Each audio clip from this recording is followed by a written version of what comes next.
Welcome back to another episode of Rock Boys Football. Over the last couple of weeks, the fellas have gotten into the weeds of college football, right? Breaking down a high school recruiting trail, taking deep dives in all of these programs. Let's take a step back and just talk about what makes college football the best sport on the planet.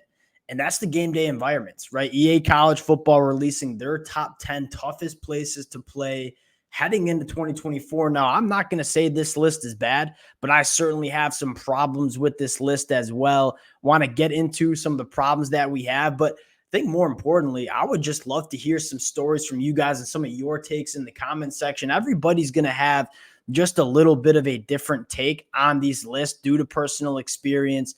I would love to hear from you guys in terms of the environments that EA might be sleeping on heading into 2024. I'll give you guys some of my takes as well. And again, this is, at least in my mind, what makes college football the greatest sport on the planet. Without further ado, let's get into at least where I think they're sleeping on some environments. And let's start with Tiger Stadium, LSU coming in at number 3.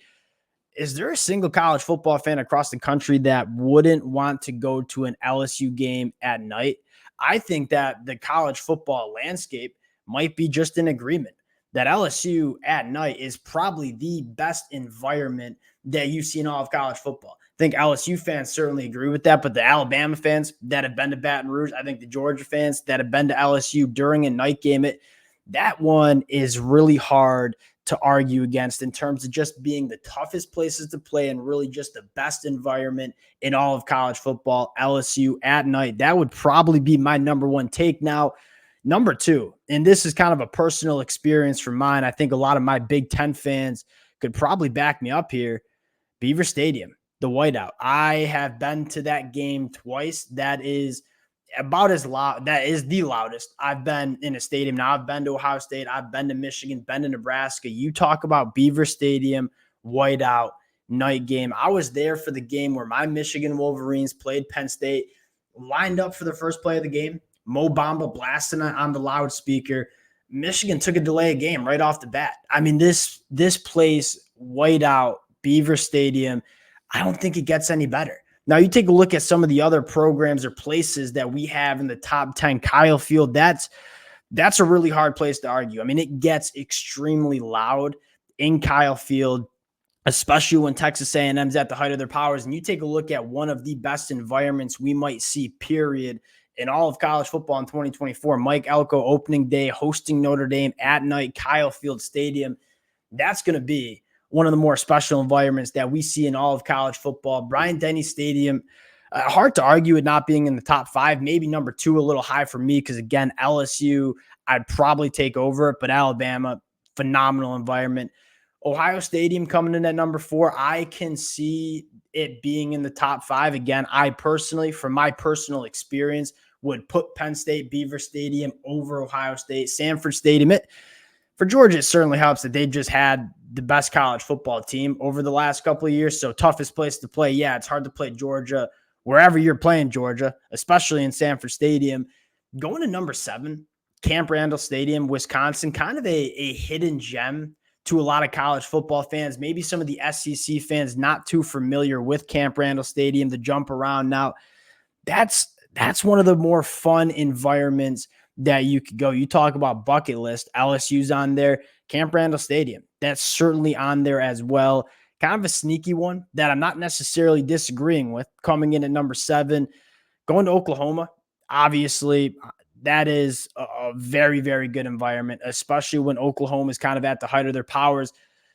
Doak Campbell Stadium is probably I think they're sleeping on Doak Campbell Stadium a little bit. You take a look at Florida State, that when they get the war chant going at night, that, at least as a college football fan that's seen it on TV over and over and over, that's one of those environments that if I could just teleport and go to a stadium and just experience that, that's probably high on that list. And then Ben Hill Griffin Stadium, that's another one. You talk about elite environments, week 1 of college football. Miami going on the road to play Florida in Gainesville. That is going to be one of the more electric environments that you see in all of college football. And again, when Florida was, kind of at the height of their power, like Steve Spurrier, Urban Meyer, I don't know if there was a more rowdy environment in all of college football. than at some of those times. Now, you get into some of the top 25 rankings, talk about some stadiums in some environments that I think EA might be sleeping on a little bit. I think you could talk about